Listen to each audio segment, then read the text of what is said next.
Ven, acércate. Hay una historia que pocos se atreven a contar y esta noche quiero compartirla contigo. La leyenda de la hoguera de los Templarios, Francia, 1314. ¿Puedes escuchar el crepitar de la leña húmeda sobre el Sena, o es tu imaginación la que arde conmigo en esta noche de marzo?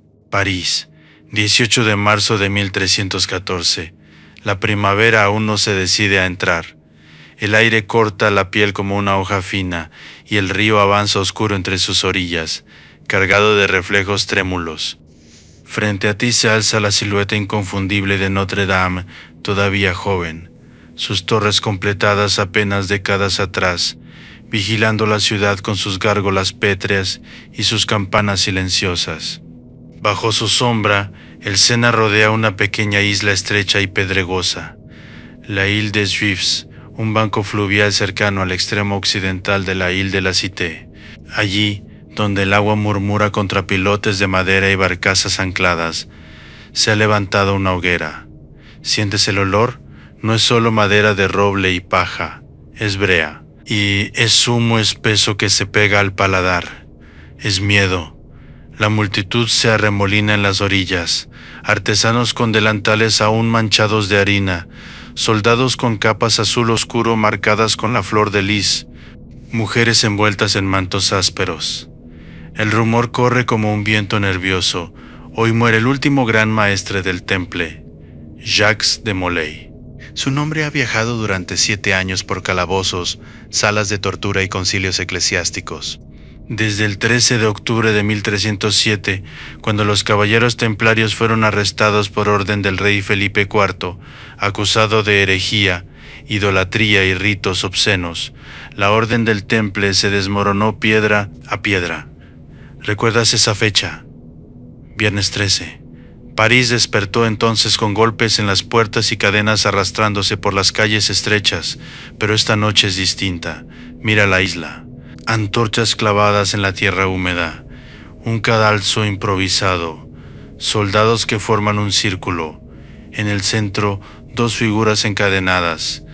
Una de ellas, más alta, barba blanca, rostro afilado por los años y la prisión. Jacques de Molay tiene alrededor de 70 años. Sus hombros, antaño firmes bajo el manto blanco con la cruz roja, ahora sostienen el peso de 7 inviernos de encierro.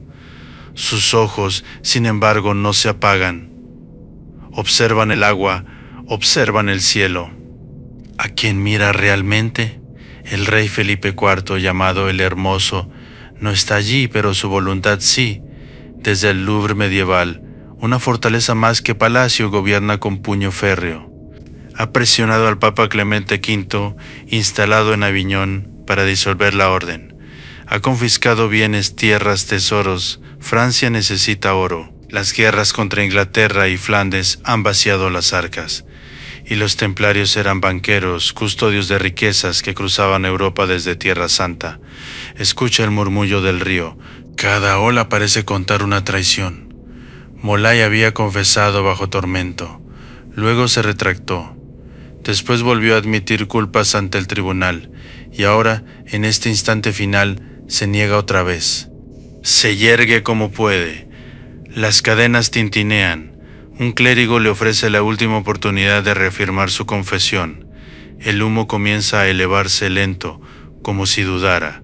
Molay levanta la cabeza, y en ese gesto breve, firme, algo cambia en el aire de París. ¿Te atreves a escuchar lo que va a decir antes de que el fuego lo reclame? El verdugo acerca la antorcha, y entonces, en la isla azotada por el viento del Sena, la voz del viejo templario rompe la noche. La llama aún no toca la leña cuando Jacques de Molay respira hondo. El viento del Sena le golpea el rostro y agita su barba blanca, enredada y áspera, como la cuerda que aprieta sus muñecas. Mira hacia la orilla derecha, hacia el Palacio Real. No necesita ver a Felipe IV de Francia para sentir su presencia. Tampoco necesita ver a Clemente V en Aviñón para nombrarlo. La multitud se inclina hacia adelante. Algunos se santiguan. Otros escupen al suelo. El olor a humedad del río se mezcla con el sudor colectivo y la resina que chisporrotea. Entonces habla. No grita al principio. Su voz es grave, gastada por interrogatorios y mazmorras, pero cada palabra cae con precisión, como si hubiera sido afilada durante años de silencio. Clemente, y tú también, Felipe, traidores a la palabra dada. Un murmullo sacude la orilla.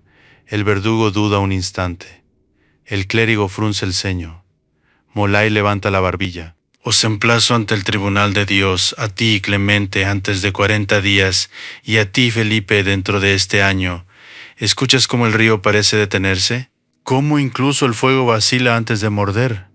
La antorcha toca la paja. El sonido es seco, breve, luego un estallido. Las llamas trepan por la madera y rodean el cuerpo encadenado. El humo asciende espeso, se enrosca en la noche, se funde con la silueta de Notre Dame de París que observa desde la oscuridad. Molay no implora, no suplica. Su rostro se contrae por el dolor, sí, pero sus ojos siguen abiertos. Algunos testigos dirán después que miraba al cielo, otros jurarán que miraba al Rey invisible. Un escribano anotará que murió proclamando la inocencia del temple. Las llamas consumen primero el manto, luego la carne. El olor cambia, la multitud retrocede un paso, el calor alcanza la orilla. Una mujer cubre los ojos de su hijo. Un soldado aprieta la empuñadura de su lanza con manos sudorosas. ¿Es miedo lo que sientes? ¿O es la sensación de haber presenciado algo que no debía pronunciarse en voz alta? La ejecución termina, pero el eco no. Esa misma noche las cenizas se dispersan. Algunos aseguran que parte de ellas fue arrojada al Sena. Otros sostienen que quedaron fragmentos recogidos en secreto por manos fieles. La isla, estrecha y sin árboles, vuelve a quedar en silencio, como si nada hubiera ocurrido. Pero París no duerme. En tabernas cercanas al Petit Pont se repite la frase, dentro de 40 días, dentro de este año. En el mercado de Les Halles, al amanecer, los comerciantes susurran la maldición mientras descargan sacos de grano. En el claustro de Saint-Germain-l'Auxerrois, los monjes bajan la voz cuando el nombre del temple aparece. ¿Fue una profecía nacida del orgullo, una última jugada política, o la convicción de un hombre que ya no temía a los hombres? El 20 de abril de 1314, apenas un mes después, una noticia sacude Francia. El Papa Clemente V ha muerto en Roquemaure, cerca del Ródano.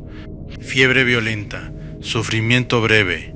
Algunos recuerdan el conteo de días, 40, y el año aún no termina. En el Louvre, Felipe IV continúa gobernando, firme, inquebrantable. Pero en los pasillos de piedra húmeda, donde las antorchas lanzan sombras largas, comienza a circular una pregunta que nadie formula en voz alta. ¿Y si el fuego no se apagó en la isla, sino que apenas comenzó a extenderse? ¿Has contado los días? Porque en la primavera de 1314, en Francia, hubo quienes sí lo hicieron. 20 de abril. En Roquemaure, una pequeña localidad a orillas del Ródano, el cuerpo de Clemente V yace cubierto por telas pesadas. El pontífice, nacido como Bertrand de Got, había sido coronado en Lyon en 1305 y trasladó la sede papal a Aviñón, alejándola de Roma. Su pontificado estuvo marcado por tensiones políticas, presiones del trono francés y la larga sombra del proceso contra los templarios. Dicen que enfermó de repente, fiebre abrasadora, dolor interno. Algunos cronistas hablan de disentería, otros de un mal súbito que lo consumió en pocos días. La noticia viaja rápido por caminos de tierra y barcazas fluviales. En París, cuando el rumor llega, alguien susurra. 40 días. ¿Casualidad? ¿Sugerencia divina? ¿O el poder de una frase repetida en cada esquina? Pero el calendario sigue avanzando. El verano cae pesado sobre la Ile de la Cité. El olor del Sena cambia con el calor, más denso, más terroso. Las campanas de Notre Dame de París marcan las horas mientras el rey continúa despachando asuntos de estado desde el antiguo Louvre, aún fortaleza con torreones y murallas, no el palacio refinado que, siglos después conocerías. Felipe IV de Francia tiene alrededor de 46 años. Alto, rostro anguloso, cabello claro que le dio el sobrenombre de El Hermoso. Su mirada es fría, calculadora. Reformó la moneda, enfrentó al papado, expulsó a los judíos en 1306, desmanteló la poderosa Orden del Temple. Sus decisiones no nacen del impulso, son movimientos de ajedrez. ¿Crees que un hombre así temería las palabras de un anciano encadenado? El otoño se aproxima. Octubre trae lluvias y barro en los caminos. El 29 de noviembre de 1314, en Fontainebleau, durante una cacería, el rey sufre un accidente. Pocas semanas después, el 29 de noviembre, la fecha quedará registrada en crónicas. Muere tras un derrame cerebral. Algunos hablan de caída del caballo, otros de una hemorragia interna repentina. El año aún no había terminado. En las tabernas de París, la historia ya tiene forma.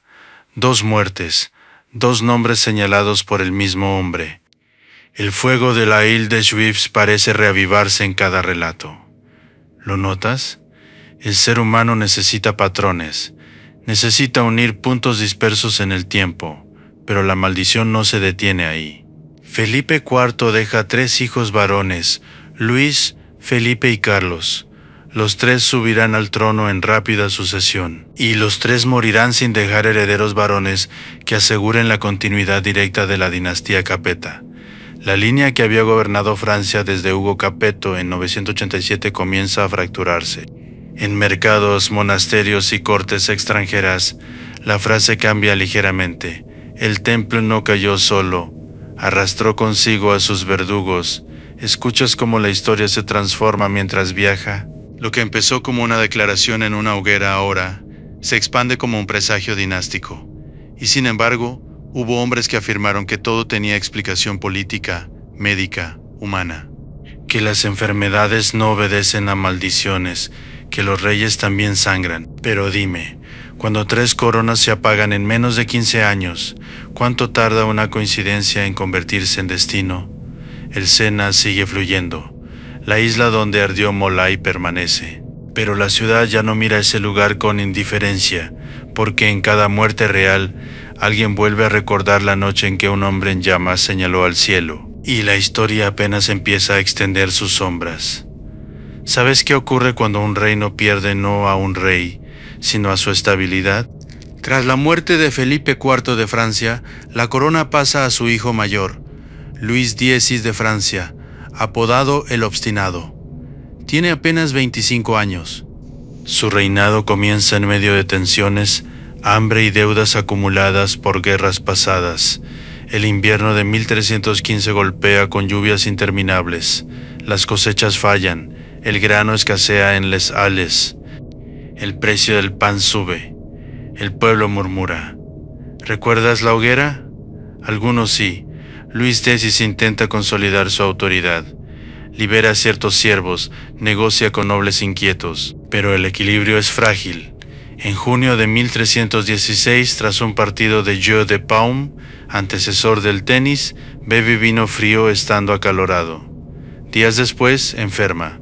Muere el 5 de junio de 1316 en Vincennes. 2 años después de la maldición, su esposa, Clemencia de Hungría, está embarazada. El reino contiene la respiración. Si nace un varón, reinará. Y nace. Juan I, pero el niño vive apenas 5 días. 5. ¿Escuchas el silencio que deja un recién nacido cuando deja de respirar?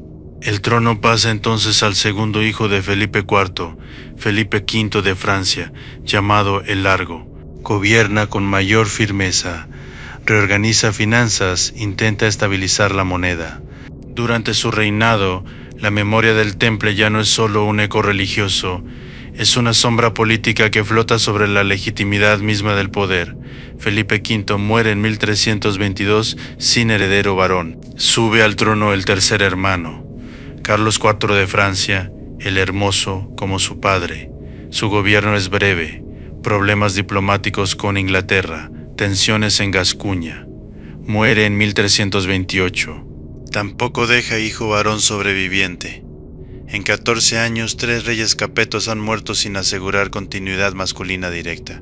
La dinastía fundada por Hugo Capeto en 987 se quiebra en su línea principal. El trono pasa a Felipe de Valois, primo de los últimos reyes, inaugurando la Casa de Valois. Pero Inglaterra reclama derechos por vía materna.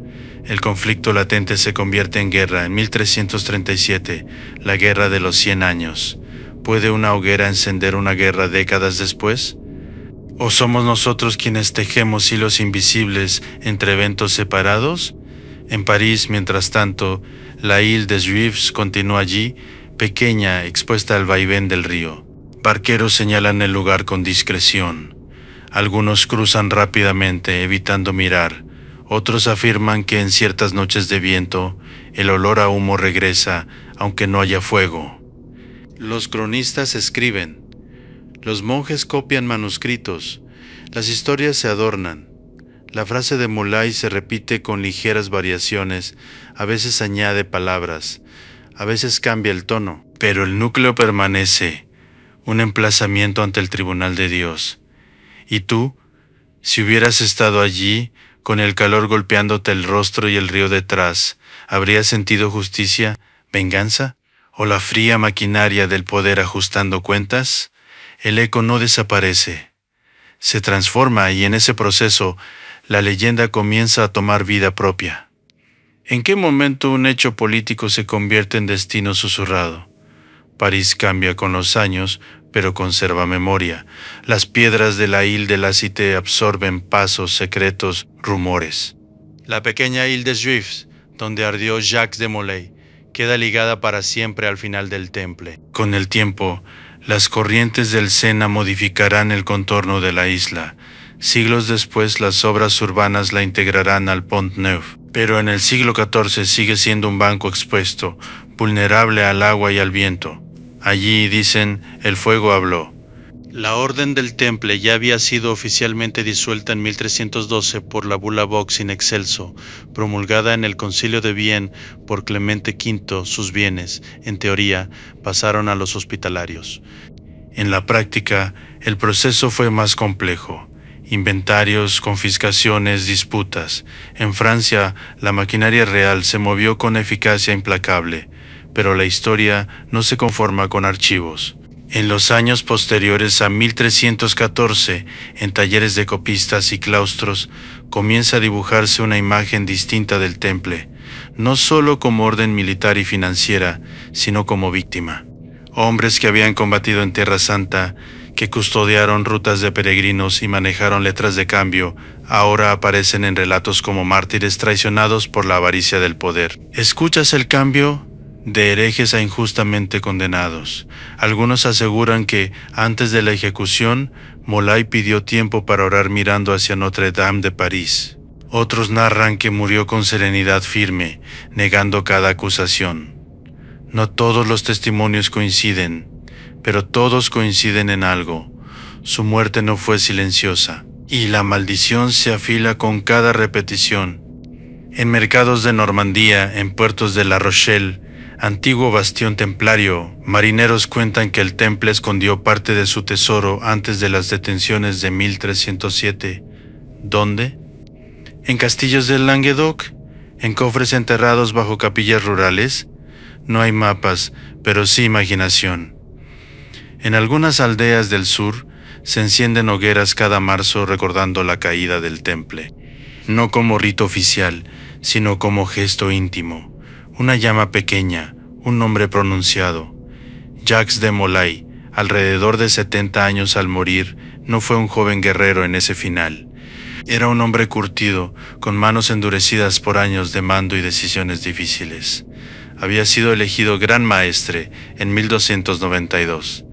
Conocía la pérdida de Acre en 1291, la retirada definitiva de Tierra Santa. Sabía que la orden enfrentaba tiempos inciertos. ¿Fue ingenuo al confiar en el rey?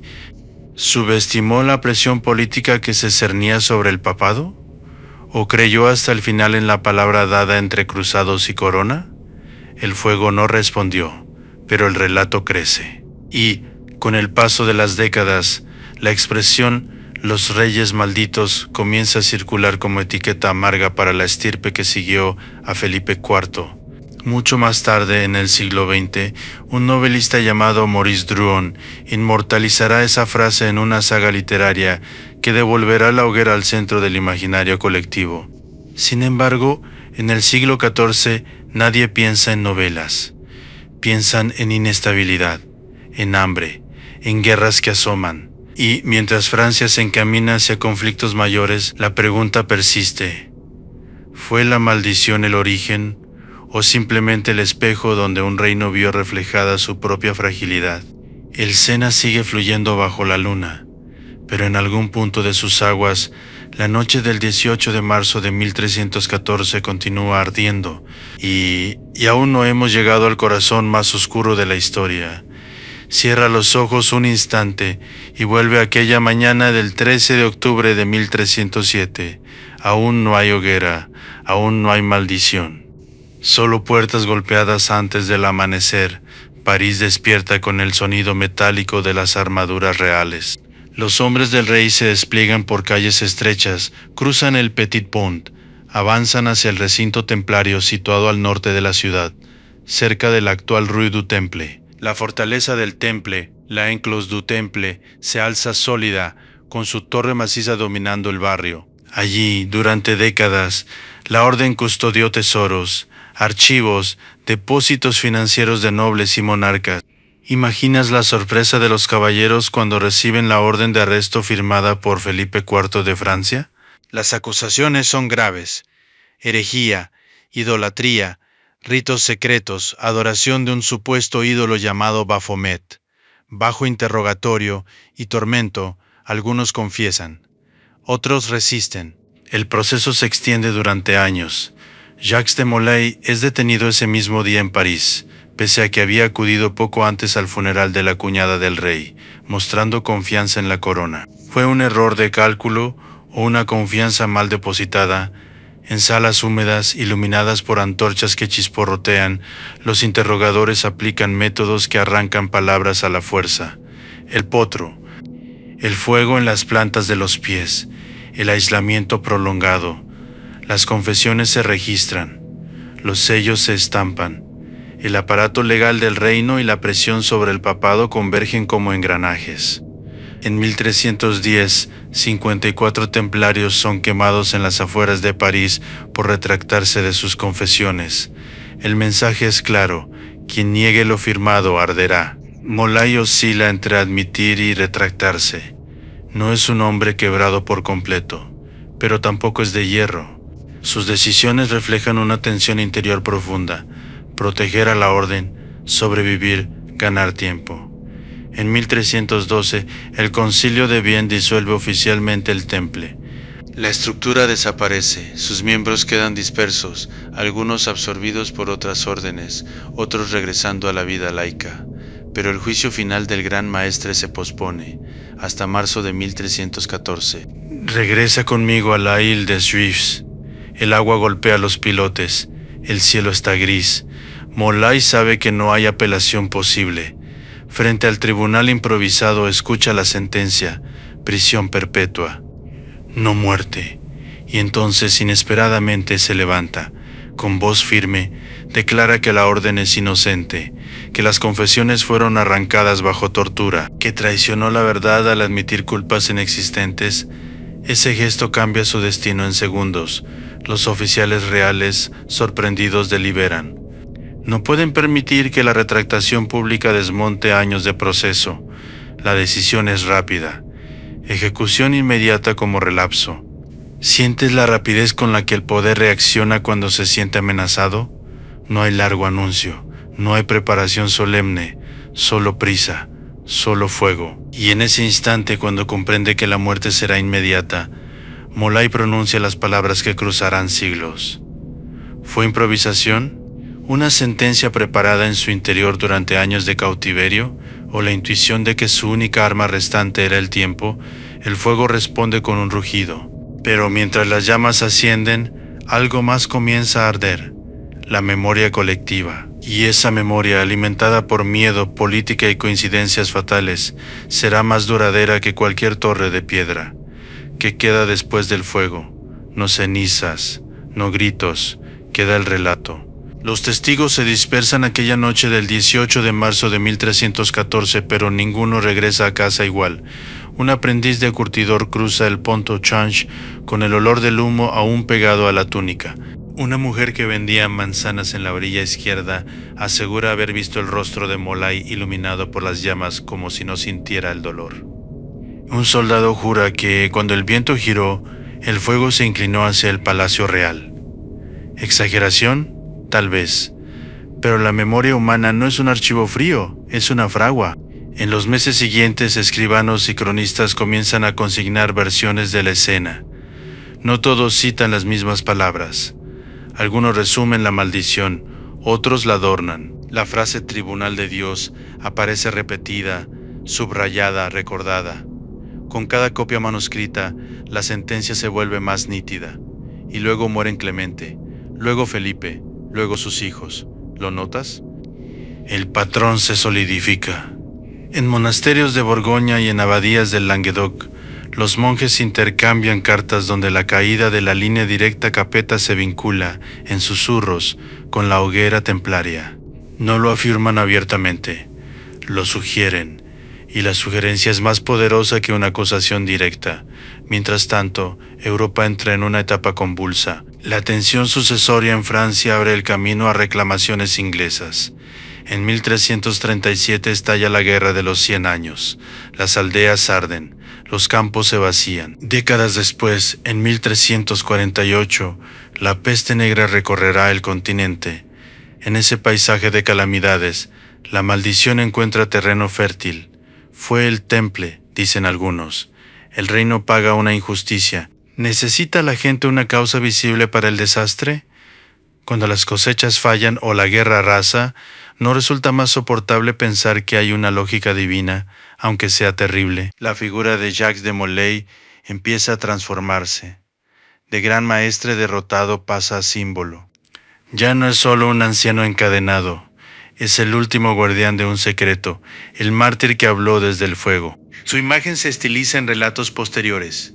Mirada firme, postura erguida, serenidad casi sobrenatural. Pero recuerda al hombre real, 70 años, cuerpo marcado por prisión, voz áspera por el humo.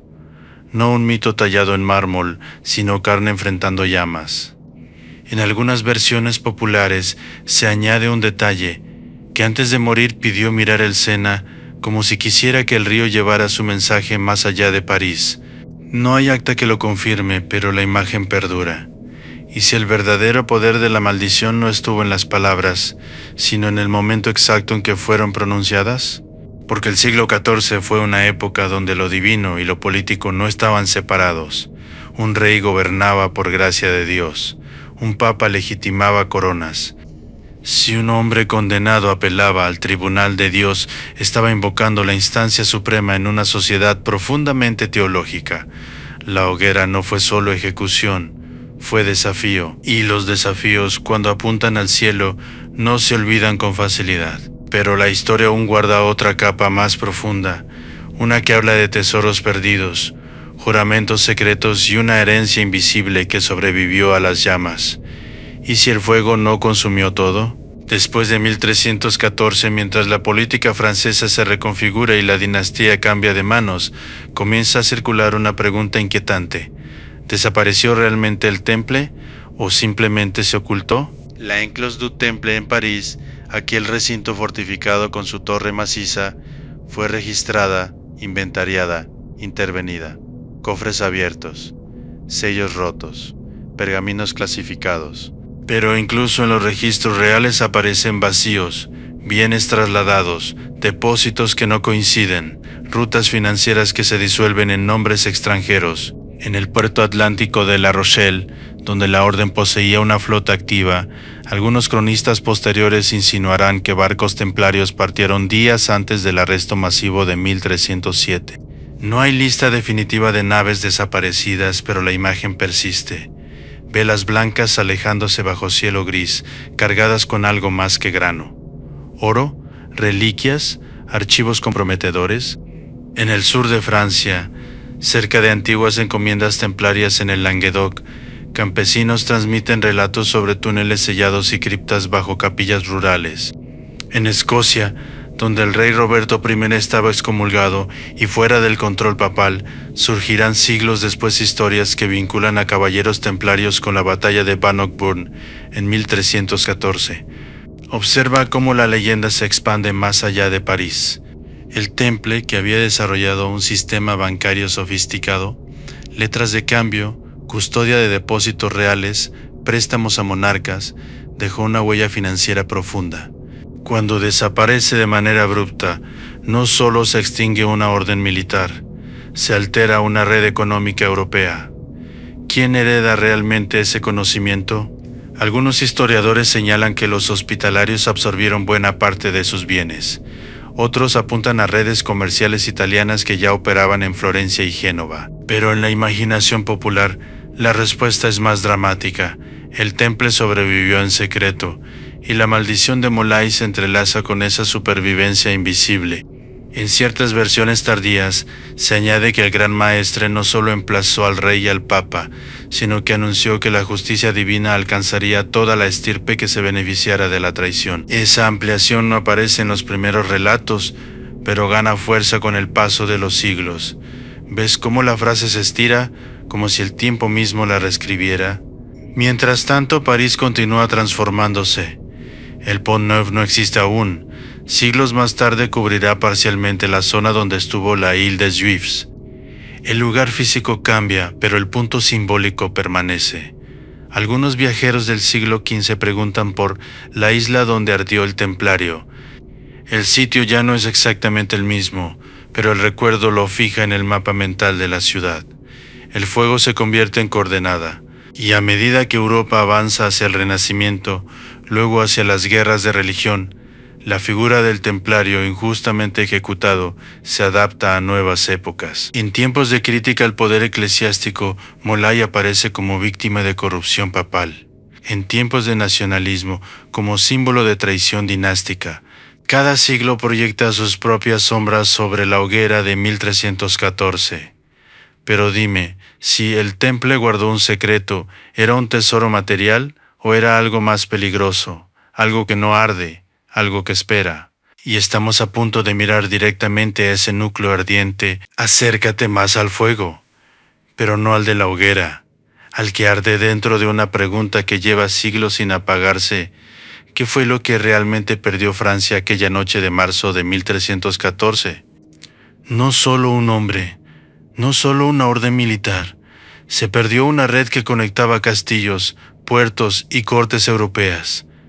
El Temple había nacido en Jerusalén en el siglo XII para proteger peregrinos. Con el tiempo, construyó fortalezas, administró tierras, perfeccionó métodos financieros que permitían a un viajero depositar dinero en París y retirarlo en Acre.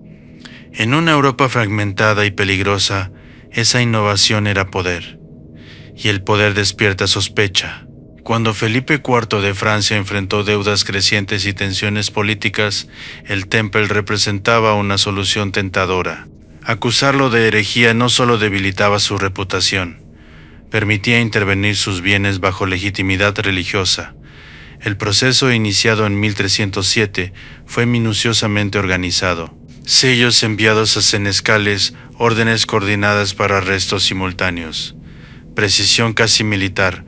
¿Fue justicia o cálculo? Jacques de Molay, que había combatido en Oriente y negociado con reyes, terminó reducido a prisionero político.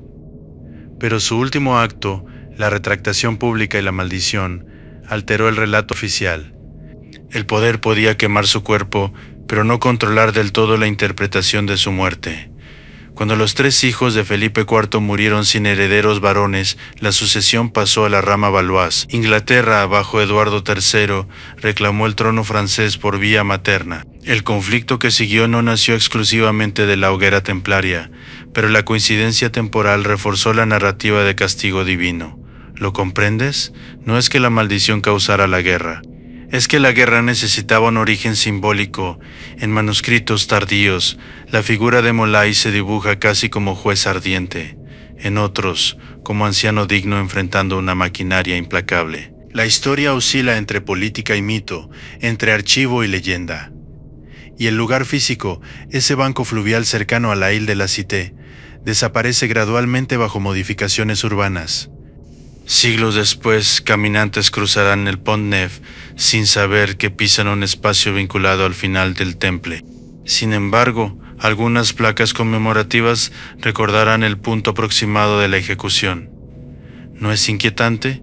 El fuego fue visible solo unas horas, pero su recuerdo atraviesa 7 siglos. Tal vez el verdadero secreto del temple no estaba enterrado bajo piedra ni oculto en cofres marítimos. Tal vez residía en algo más intangible, la capacidad de convertir una derrota en símbolo, una ejecución en juicio moral. Molay no dejó tratados filosóficos, no fundó una nueva orden tras su muerte. Solo pronunció una frase en el momento exacto, y esa frase encontró terreno fértil. Pero aún falta algo, porque las leyendas no sobreviven únicamente por coincidencias históricas.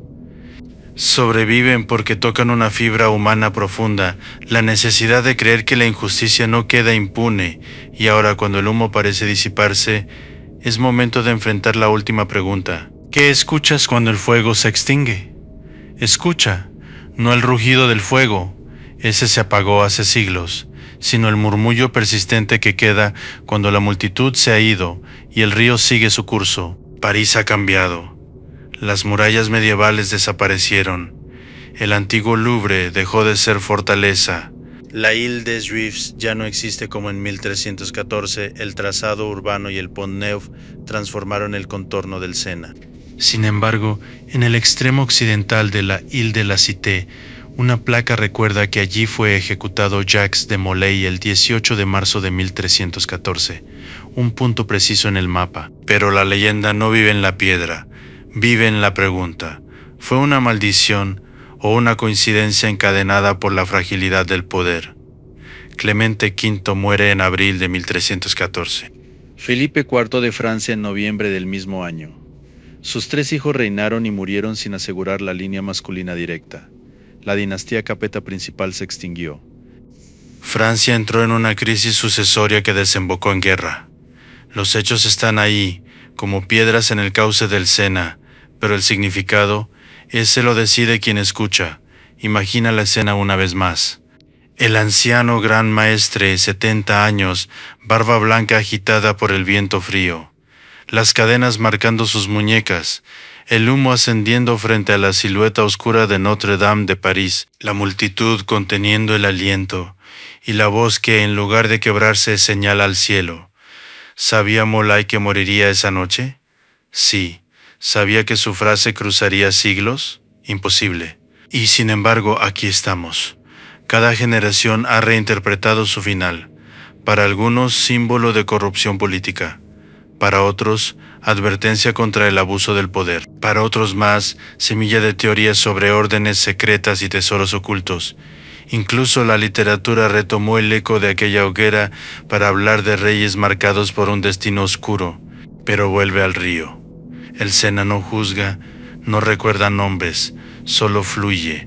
La justicia divina, si existe, no deja actas notariales ni decretos sellados. Y, sin embargo, la idea de un tribunal de Dios pronunciada en medio del fuego sigue resonando porque responde a una intuición antigua, que el poder humano no es absoluto. ¿Te das cuenta? La hoguera templaria no terminó en 1314. Se convirtió en espejo. Cada vez que un poder cae de forma abrupta, alguien recuerda aquella noche. Cada vez que una injusticia parece impune, surge la frase: os emplazo ante el tribunal de Dios. Tal vez esa sea la verdadera herencia del temple.